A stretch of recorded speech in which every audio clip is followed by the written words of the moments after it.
Hello, हाय, राधे राधे, जय Shri Krishna all of student. मैं हुसैन फौजदार आप सभी का आपके अपने YouTube channel Lohagarh Bajrang classes में हार्दिक स्वागत करता हूं।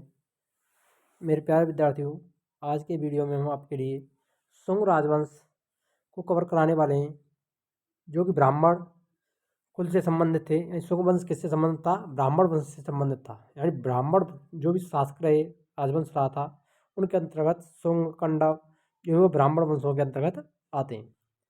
इनमें इंडियन हिस्ट्री, प्राचीन भारतीय इतिहास का शुंग काल है, जो आपके लिए UPSC, RPSC, first grade, second grade और कंपटीशन एग्जाम के लिए बहुत ही इंपॉर्टेंट टॉपिक होने वाला है। देखिए, क्लास शुरू करते हैं। मौर्य वंश के बाद शुंग वंश ने राज्य स्थापित किया था। यानी मौर्य वंश जैसे समाप्त हुआ, उसके बाद किस वंश की स्थापना हुई थी? शुंग वंश की स्थापना हुई थी। कौन सा वंश था? शुंग वंश, जिसकी स्थापना हुई थी मौर्य वंश के बाद में।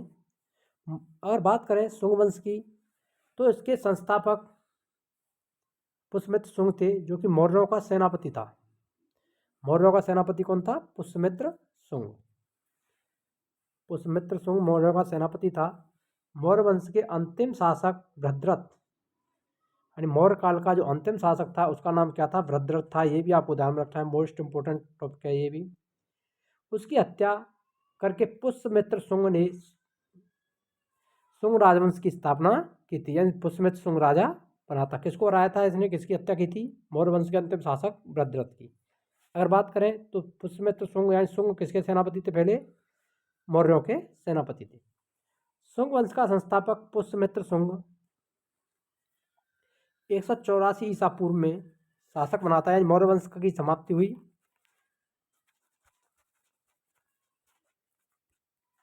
मौर्य वंश समाप्त।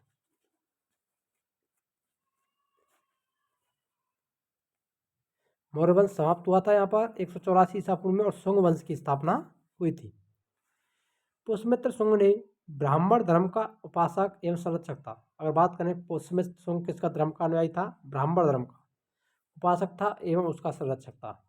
जो कि हमारा हिंदू धर्म है, उसी का संरक्षक माना जाता है, जिसको ब्राह्मण धर्म कहा जाता है। आगे देखिए, पुष्यमित्र शुंग ने 2 बार अश्वमेध यज्ञ किया था। यानी पुष्यमित्र शुंग के द्वारा कितनी बार अश्वमेध यज्ञ किया था? 2 बार किया गया था। इसकी पुष्टि पतंजलि के महाभाष्य से होती है। यानी महाभाष्य की रचना किसने की थी? पतंजलि ने की थी। एक पुस्तक लिखी थी इन्होंने, महाभाष्य, जिसमें पुष्यमित्र शुंग के द्वारा 2 बार अश्वमेध यज्ञ किए जाने का उल्लेख किया गया है। शुंग राजवंश का चौथा प्रतापी शासक वसुमित्र हुआ था, जिसने यवनों को पराजित किया। यानी यवनों को इसने हराया था। किसने हराया था यवनों को? किस शुंग वंश शासक ने हराया था? वसुमित्र ने।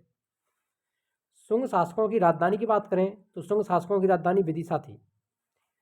राजधानी क्या थी? विदिशा। मोस्ट इंपोर्टेंट है, यहाँ से पूछा जाता है,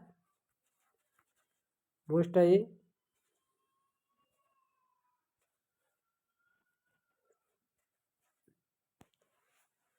देखिए, शुंग काल में संस्कृत भाषा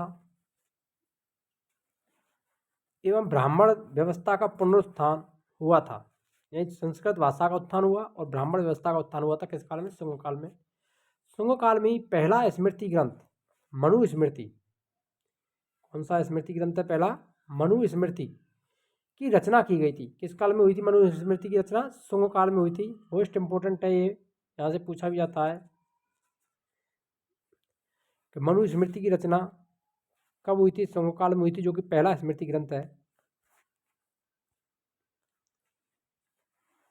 कालिदास के मालविका अग्निमित्र नाटक का जो नायक है, अग्निमित्र। नायक कौन था? अग्निमित्र था, जो कि शुंग शासक था। पुष्यमित्र शुंग को कलिंग नरेश खारवेल ने पराजित किया था। किसने पराजित किया था? पुष्यमित्र शुंग को कलिंग नरेश खारवेल ने पुष्यमित्र शुंग को हराया था। पाणिनि के अष्टाध्यायी पर पतंजलि ने महाभाष्य लिखा था। यानी पाणिनि द्वारा लिखी गई अष्टाध्यायी जो पुस्तक है, उस पर महाभाष्य की रचना किसने की थी? पतंजलि ने की थी। भरूच एवं सांची के स्तूपों का पुनर्निर्माण काल शुंग काल में ही हुआ था। यानी उनका दोबारा से पुनर्निर्माण करवाया गया था। तो किसके द्वारा हुआ था? भरूच एवं सांची के शुंग काल में हुआ था। शुंग वंश के अंतिम शासक की बात करें तो वो देवभूति थे, को उसके अमात्य यानी उसके जो मंत्री थे वासुदेव, ने 73 ईसा पूर्व में हत्या करके कंडव राजवंश की स्थापना की थी। यानी कंडव राजवंश का संस्थापक कौन था? वासुदेव था। किसको माना जाता है? वसुदेव को, जो 73 ईसा पूर्व में शासक बना था। तो 184 ईसा पूर्व से 184 ईसा पूर्व से 73 ईसा पूर्व तक कौन सा वंश मिलता है? शुंग राजवंश मिलता है। और कंडव वंश की स्थापना किसके द्वारा की गई थी? वासुदेव के द्वारा की थी।